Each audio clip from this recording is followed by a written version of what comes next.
What's going on, people? I hope everybody is cool, man. So I wanted to hop on here real quick and just chop it up with you guys, man, about this video that I came across on MSNBC. The title of it is Black Community in Ohio Forms Safety Program After Neo-Nazi Rally. You all remember the neo-Nazis came through a black community called Lincoln Heights, came through there, tried to kick up dust, and got ran up out of there. What I'm going to do is I'm going to play the clip, and then I'm going to come back with my commentary, because there is something that I would like to add to this, right? That's not being spoken upon. So without further ado, here goes the video. Check it out.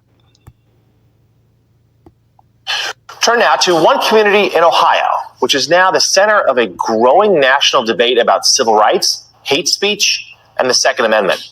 NBC News correspondent and NBC News Now daily anchor Morgan Radford visited the town of Lincoln Heights, where residents have formed an armed community defense group in the wake of a neo-Nazi rally. Morgan joins us now. You were there just on Tuesday. What did the residents tell you about what's going on? Yeah, I was there just this week. John, it was fascinating because what's interesting is that this town was founded during the Great Migration back in the 1920s as a refuge for Black citizens, which is why it was especially painful when neo-Nazis suddenly appeared in this 3,000-person majority Black town. But they decided to fight back, taking up arms and patrolling their own streets. Now they're at the center of a much larger debate about protection and free speech and who gets it. These aren't police officers or soldiers. Your business owners, your fathers, your sons, daughters. These are civilians, members of the Lincoln Heights Safety and Watch Program. It's a duty. Okay, let's go. The duty, protecting their neighborhood, the majority Black village of Lincoln Heights, Ohio. After neo-Nazis held a rally here last month, carrying rifles, waving swastikas, and hurling racial slurs, just moments before children were let out of school. At the time, law enforcement officials said the neo-Nazis did not break any laws, but an investigation by county prosecutors is ongoing. Weeks later, the KKK came with these flyers. First African-American community above the Mason-Dixon line is down. Safety and Watch Group spokesperson Durance Daniels says the police did not do enough, which was more chilling because the town was founded in the 1920s as a safe haven for Black residents. Lincoln Heights is our home. If somebody broke into your home, you call the police, and the police says, you know, if they do it again, we haven't broken any law, so we're just going to allow them to break into your home again. What would you do? Are you worried at all that having a potentially armed response could just create more friction, create more danger? I'll answer that by saying I've never felt safer as a Black man in my community than I have right now. The mayor of Evendale, which oversees the police force that responded that day, said in a statement to NBC News, "Our emphasis on de-escalation and public safety resulted in the incident's resolution without injuries to any of the persons involved."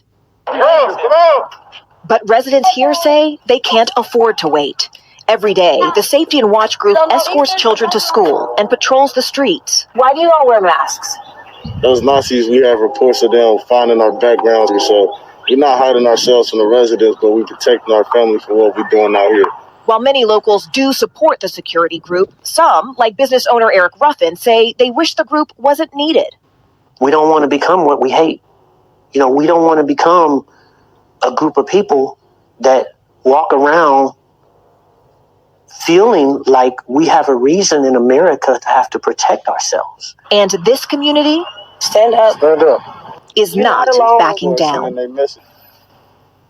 We contacted the mayor of Evendale's office, and they say that prosecutors are looking at body camera footage of the neo-Nazi rally to see if any criminal charges could be filed. But meantime, the Hamilton County Sheriff is also calling on state lawmakers to pass legislation making it a crime to wear a mask with the purpose of intimidation while open carrying, guys. So, Morgan, let me ask you, one of the people you interviewed there, a young man, said he's never felt safer in his community than he does now. So this could have an impact nationwide, things like this. I mean, there is a contagion factor in safety. People always seek it. What did the mayor or anybody that you spoke to think about the contagion factor? Duran's, I don't want to speak for him, but after my conversation with him, I feel like I could confidently say he would say the contagion factor has already happened. Because when I asked, is this a reaction to a local moment or a national movement? And he said, look at January 6th.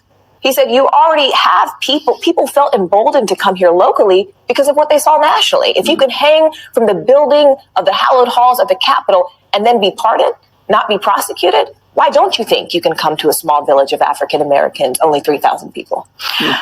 Morgan, does the group have any real authority? But as long as they stay within the confines of the law, they should be okay. It's a great question. You know, I asked that basically, are you stopping cars when they come in because you think someone looks suspicious? Is that, you know, profiling in its own sort of way? And they said, no. We are patently aware of what our rights are and what our limitations are. They said, we're not officers. What we do is we are trying to cooperate with the police department. So if we see suspicious activity, because remember the KKK came back with flyers just after this rally. So they're saying this is more of a defensive posture to deter people from entering our community and showing them by virtue of our masks, by virtue of our guns, that you can't come here and we're not going to take this punchline down. All right. Important story. Fascinating. NBC News correspondent. I'm going to stop it right there, man. So, hey, first and foremost, shout out to the community of, to the black community of Lincoln Heights, Ohio, you know, standing up against those neo-Nazis and those, you know, KKK members trying to come through and intimidate, as they should stand up. Okay, they should form a coalition and ride against them, you know. And as I was reading the comment section of that video, you saw a lot of comments of people, you know, saluting this and saying, hey, you know, black people should do this all across America within black communities, you know. And I agree. This definitely should be done in black communities. But you know what would make this even more stronger? You know what would make this even more powerful is to do it against the terrorists within the black community. You get what I'm saying? Do it against the black community. Do it against the black people within the black community who like to terrorize upstanding, law-abiding citizens within the black community. Do it to them as well. Okay? Because this is a powerful movement. I'm not going to speak against this. If I was there, I would be out there. Okay? I would be out there with them. But I would say if it becomes a national thing, hey, listen, do it when Fluky and Pookie and Ray Ray and Lil Quay Quay and all them, do it when they are out there terrorizing the community as well. Do it then, you know. And I'm not saying this to take a shot at what Lincoln Heights is doing, because like I said, I salute this. I commend this. This is honorable. I hope it lasts forever, and I hope it only grows. But don't just do it when white supremacists and neo-Nazis and KKKs come through there. Do it when the gangbangers come through there shooting. Do it when the carjackers come through there trying to carjack. Do it when you know, these black terrorists within the black community who terrorize other black people. Do it against them too, because that would make this even more powerful. That will make it even more powerful. Okay? And to the racists who might come across this video and listen to the video, hey, don't get happy. I'm not on your side. Okay? You have white carjackers as well. Google them. Okay? You have white terrorists as well who terrorize other white people in communities. Google them. Okay? So this is not a Brandon Tatum, Candace Owens type of thing. Okay? I ain't rocking with them at all. Period.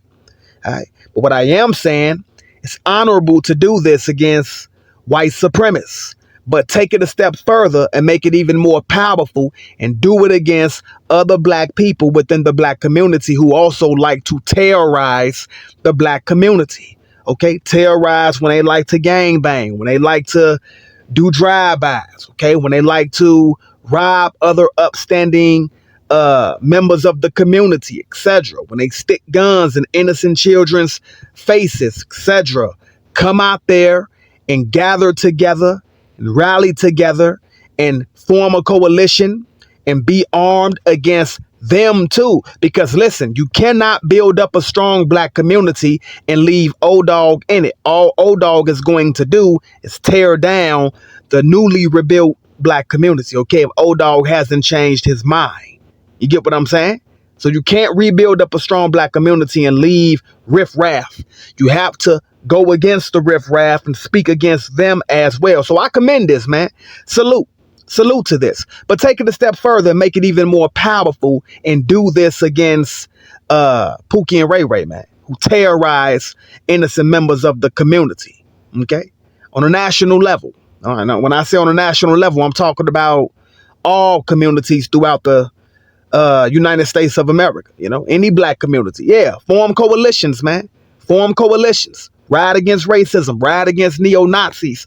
Speak against white supremacy. Protect the community. Walk the kids to school, etc. You know, but don't just do it when the racists come out. Do it when the gang members come out that look like you. You get what I'm saying? With that being said, man, to God be the glory. Jesus Christ is Lord. Peace. Till next time. I'm gone.